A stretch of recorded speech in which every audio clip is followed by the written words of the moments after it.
সকল বাচ্চাদের স্বাগত একটি নতুন ভিডিওতে। আজকে আমি তোমাদের আমার বই প্রথম পর্বর যে 70 পাতাটি আছে সেখান থেকে শুরু করব। বলছে look at the table.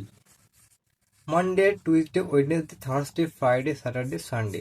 Monday মানে কি সোমবার, টুইসডে মানে মঙ্গলবার, ওয়েডনেসডে মানে কি বুধবার, থার্সডে মানে কি বৃহস্পতিবার, ফ্রাইডে মানে শুক্রবার, স্যাটারডে মানে শনিবার, আর সানডে মানে রবিবার। তো এখানে দেখো তারিখগুলো দেওয়া আছে 1 থেকে 31 পর্যন্ত। তো আমরা কি জানি, বিভিন্ন মাসে হয় 30 দিন, নাহলে 31 দিন হয়, আর একটি মাসে খালি 28 নাহলে 29 দিন হয়, তাই তো? বলছে this is the page of A calendar. এটা হলো একটি ক্যালেন্ডারের পাতা। It shows the days of a month. এটা দেখাচ্ছে একটি মাসে কদিন আছে।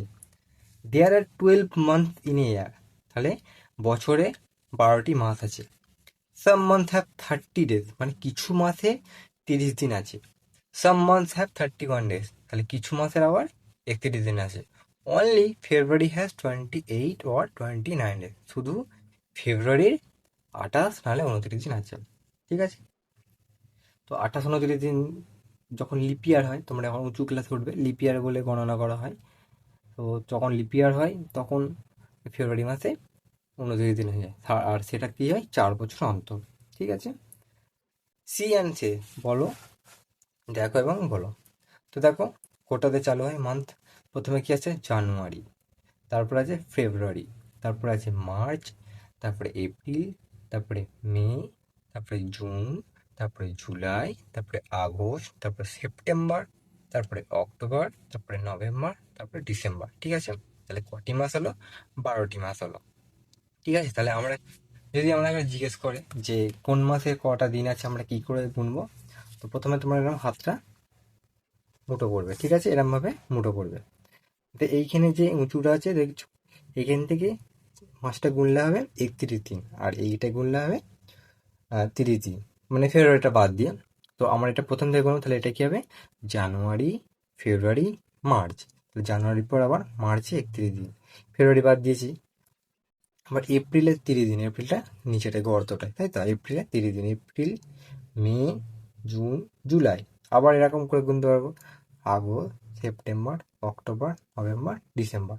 তাহলে যেগুলো দেখবে উঁচুতে আছে সেগুলো 31 দিন, আর যেগুলো গর্তে আছে সেগুলো হয় 30 দিন। বোঝা গেল? এটা খুবই সহজ পদ্ধতি একটা মনে রাখার জন্যে, যে কখন 31 হয় আর কখন 30 হয়। কেমন লাগলো তোমরা বলবে অবশ্যই। আর তোমরা অবশ্যই এই মাসগুলোর নাম মুখস্থ করে রাখবে, ঠিক আছে? 12টা মাস, বছরে কটি মাস হয়? 12টি মাস। কোন মাসে 30 দিন, কোন মাসে 31 দিন হয়, তোমরা এটা অবশ্যই করে রাখবে। তারপরে কোন মাসে 28 নাহলে 29 দিন হয়, এই পোর্শনটা, যে কোন মাসে 28 নাহলে 29 দিন আছে, তোমাদের আসতেই পারে কোয়েশ্চেন, তাই তো? এবার দেখো একটা ছবি দেওয়া আছে, ঠিক আছে? দৌড় প্রতিযোগিতা। আবার বলেছে উপরের ছবি দেখে নিচের ছকটি পূরণ করি। ছবি দেখে ক্রম পর্যায়ে বা পূরণবাচক অবস্থান ঠিক করি, মানে কে আগে কে পরে সেটা আছে। দেখো কয়েকটি এখানে ছেলে মেয়ে ছুটছে, তো কিছু নম্বর দেওয়া আছে 37, 53, 14, 24, 77, 88, এরকম কিছু নাম্বার দেওয়া আছে, তাই তো? তো এবার দেখো বলেছে সবার আগে পৌঁছেছে 37 লেখা জার্সি পরা মেয়েটি। তাহলে এ আছে সবচেয়ে প্রথম, আর এ 37 লেখা জার্সি লেখা আছে, তো এ হচ্ছে প্রথম, মানে ফার্স্ট। দেখে মনে হয় এরপর আসবে ড্যাশ লেখা জার্সি। তাহলে এরপর কি আসবে? দেখো এরপর আসবে আমাদের 53। এই যে 53 যে লেখাটা আছে সে আসবে, ঠিক আছে? তাহলে এটা কি হবে? সেকেন্ড। আবার দেখে মনে হয় এরপর আসবে ড্যাশ লেখা জার্সি পরা মেয়েটি। তাহলে এরপরে কি আসবে? 24। দেখো এরপরে তারপরে এ আসবে 24, তাহলে এখানে আমরা লিখবো 24, ঠিক আছে? তো চলো আগে এগুলো লিখে নিই আমরা, তারপরে আগেরটা দেখছি। তাহলে এটা 53 হবে, আর এইটা আমরা কত বললাম? 24, তাই তো? 2 × 4 = 24, ঠিক আছে? তারপর দেখো বলছে দেখে মনে হয় এরপর আসবে ড্যাশ লেখা জার্সি পরা মেয়েটি। তাহলে এরপর কি আসবে? দেখো তাহলে এরপরে আসবে 77, মানে চতুর্থ, তাই তো? তাহলে লিখবো 77।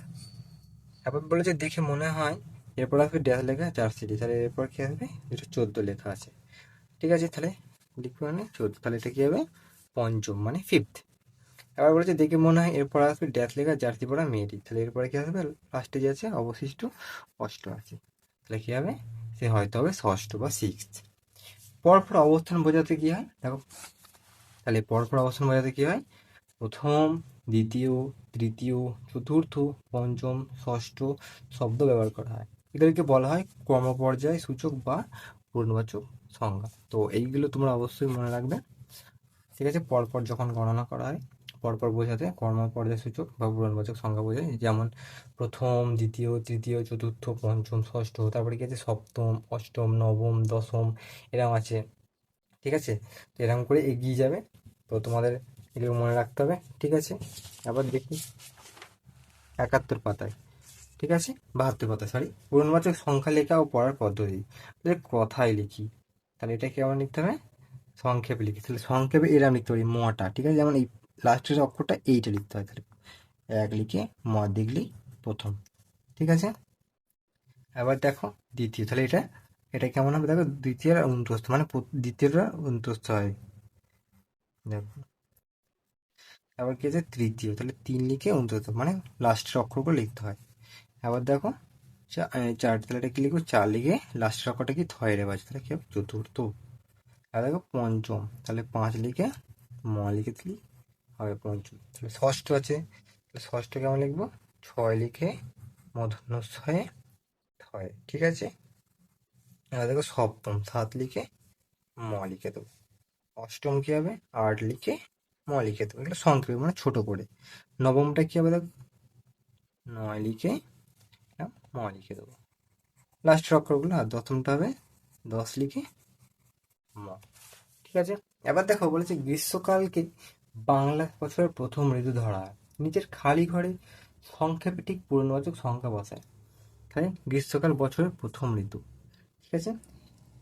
আবার হেমন্তকাল, হেমন্তকাল হলো বছরে চতুর্থ ঋতু, তাহলে আমরা কি লিখবো সংক্ষেপে লিখতে হবে চতুর্থ, ঠিক আছে। বসন্তকাল বছরে তোমার ষষ্ঠ ঋতু, কি করবো, ছয় লিখে মূর্ধন্য ছয় ছয় লিখবো। ঘরেরটা বলছে বর্ষাকাল বছরের দ্বিতীয় ঋতু, তাহলে এটা কি লিখবো তৃতীয়, ঠিক আছে। আবার দেখো শীতকাল, শীতকাল বছরের পঞ্চম ঋতু, ঠিক আছে। আবার শরৎকাল, শরৎকাল কি হবে, শরৎকাল বছরে তৃতীয় ঋতু, বোঝা গেল। বাইরে একটু আওয়াজ আসছে, তোমরা ম্যানেজ করে নিও, ঠিক আছে। তো আজকে 72 পাতা অবধি থাকবে। পরের দিন আমি এই যে বাদল দিনে পূর্ণলতা চক্রবর্তীর পড়াটা আছে সেটা শুরু করব। তো আজকের জন্য এইটুকুই, দেখা হচ্ছে পরের ভিডিওতে। ভালো থেকো, সুস্থ থেকো।